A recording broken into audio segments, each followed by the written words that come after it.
In this tutorial, I guide you through the process of unfollowing everyone on Facebook at once. Here's how. Open the Facebook mobile app on your device, tap on the menu button located at the bottom right corner of the screen, scroll down and tap on Settings and Privacy, then tap on Settings.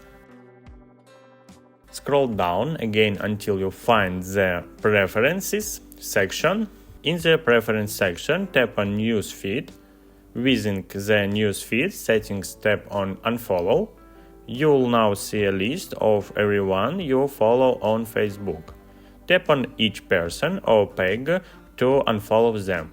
You can quickly unfollow multiple accounts this way.